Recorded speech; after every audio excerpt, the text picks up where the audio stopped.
میں ایک سوال آپ سے پوچھنا چاہوں گا کہ اس وقت میں دیکھتا ہوں مصنف بننے کا شوق جو ہے یہ بہت زیادہ دیکھتا ہوں میں، تو یہ شوق کیسا؟ دیکھیں، زندگی میں دو چیزیں بعض اوقات جو ہے نا وہ غیر فطرتی آ جاتی ہیں۔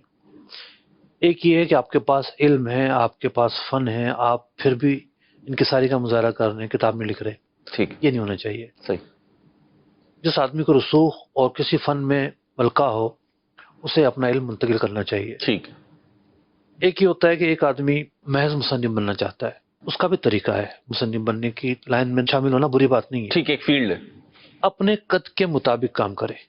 صحیح، یہ نہیں ہے کہ آپ کوئی ایسا کام کریں جو آپ کی علمی سطح سے بہت اوپر کا ہو، بہت اوپر کا ہو۔ ٹھیک، تو اپنے قد کے مطابق کام کریں۔ صحیح، ماشاء اللہ، یہ بہت ضروری ہے کہ آپ کس چیز میں مہارت ہے، کیونکہ کتابوں کے مختلف انداز ہیں۔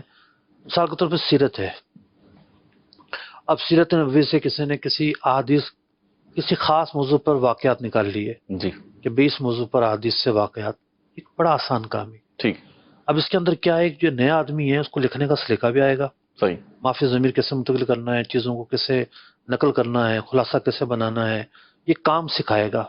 زندگی میں کوئی کلاس روم نہیں سکھاتی، ہوں، آپ کا عملی تجربہ سب سے زیادہ سکھاتا ہے۔ کلاس روم آپ کو نظریات ضرور سکھاتی ٹھیک ہے، ہے، تھیوری پڑھا رہے ہو، آپ کو نئے زاویے ضرور دکھاتی ہے، لیکن جو آپ کا عملی تجربہ سکھائے گا نا اس کا کوئی نعمل بدل نہیں ہے۔ ٹھیک، تو اگر آپ نے اپنی حیثیت اپنی بساط کے مطابق کوئی کام لیا ہے، وہ کام پھر اب آپ کو آگے بڑھائے گا۔